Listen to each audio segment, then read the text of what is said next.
Hi, I'm Debbie Walker. Today I was thinking about angels. I love angels. I love all kinds of angels. I found out that there's different types of angels.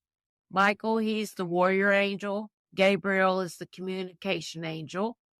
But angels don't always wear wings. When I was a little girl, my best friend's mother told me a story. This is really true. About the time she saw an angel.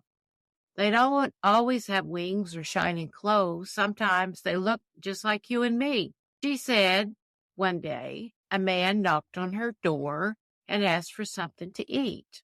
Remember, this is back in the early 60s. She invited him in and fed him what she had available. They didn't have much.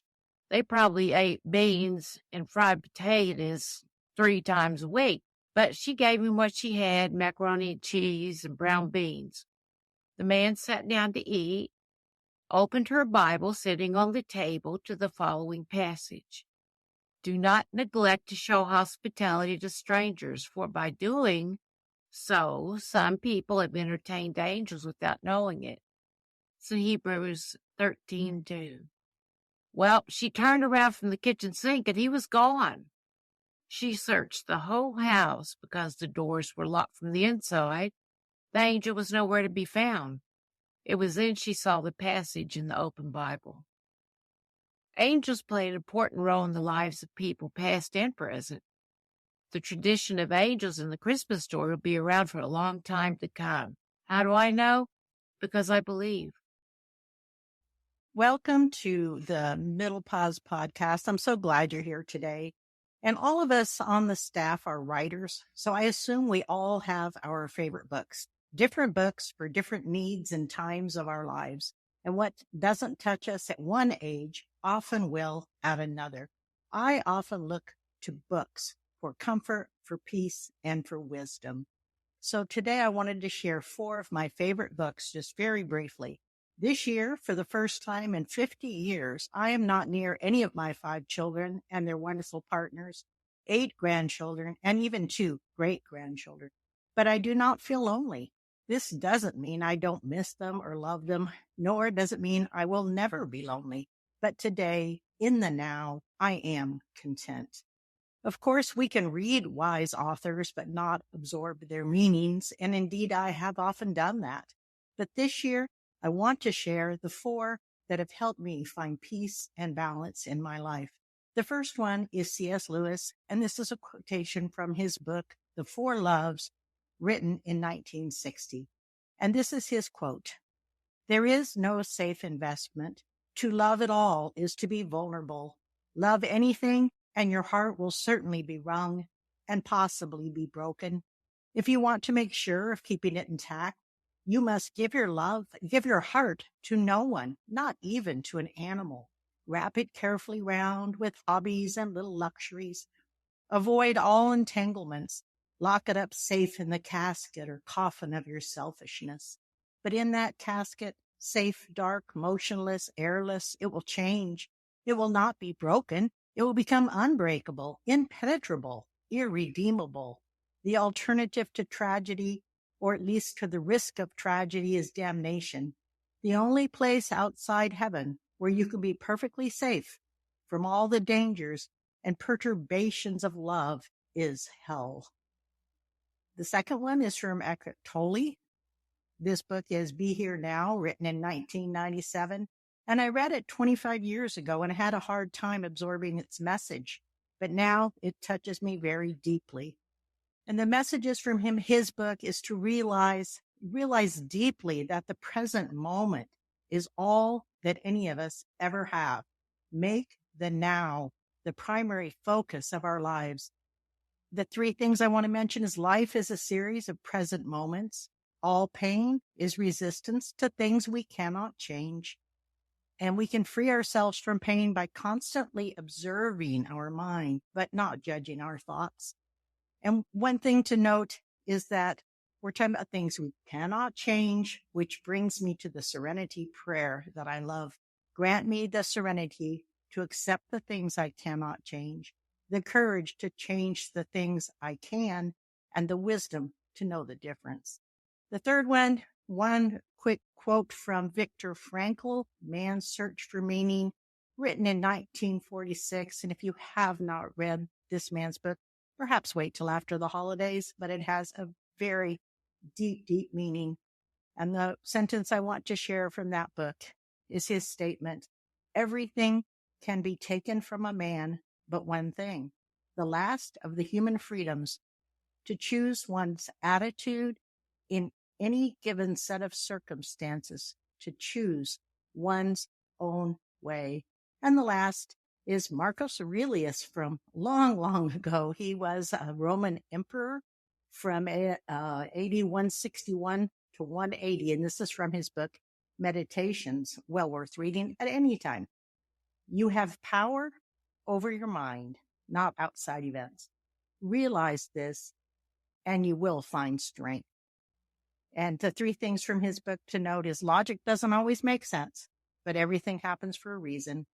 Life is too short to complain, and the only pain you suffer is the one you create yourself. So I want to remind you to savor every minute as we reach the winter solstice and the shortest day of the year.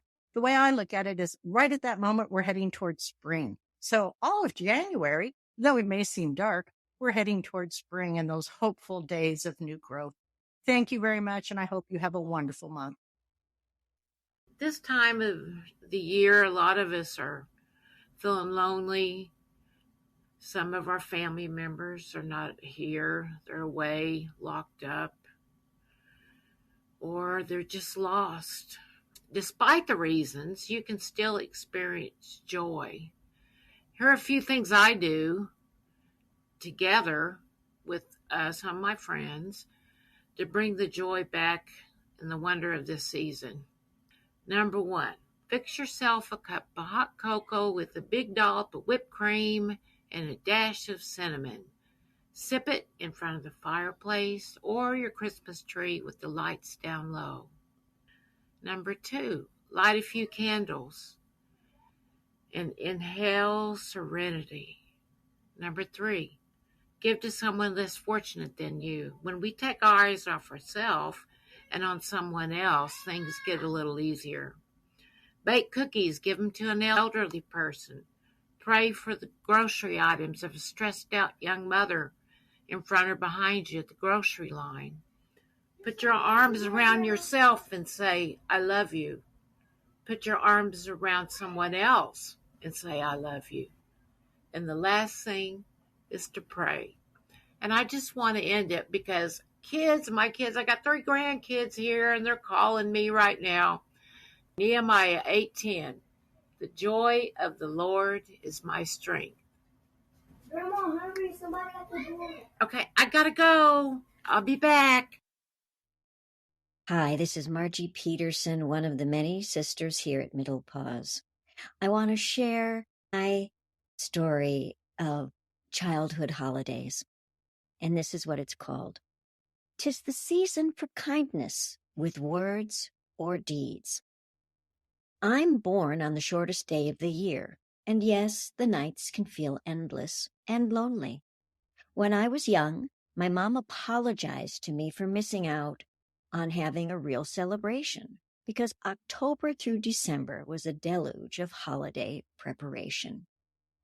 Do you know what my mom did? She invited my entire class to my birthday party. She was a fabulous hostess, and she used her artistic gifts to decorate the dining room and present a meal as if she was entertaining dignitaries. Sure, the food was pigs in a blanket, but they were on silver trays. We drank ginger ale out of goblets and had cloth napkins, which were very handy for the many spills. I remember the mothers standing along the walls of the dining room, staring with their mouths open. I'm sure they expected their kids to misbehave. They didn't. I did, by sobbing when it came time to open presents. I really lost it one year when I opened the 6th spirograph. I can laugh about it now. You see, my mom had this instinct for making each party a unique event with her brilliant touch of elegance, irreverence, and hilarity. Sneaking my birthday into the mix made it a garland for the holiday season, and that was for every child that came to that event. It was their own special day that had nothing to do with any other part of the holiday season. When I visit with old friends, and that means just coming across them, in the mall or wherever it might be, they still remember how much fun they had at one of my mom's parties, even the ones where I was a sobbing mess, and it was a habitual practice that I don't recommend. Those of you who are listening to this, please, if you can, be of good cheer, no matter how the year unfolds. Your sisters here at Middle Paws love you and wish you well.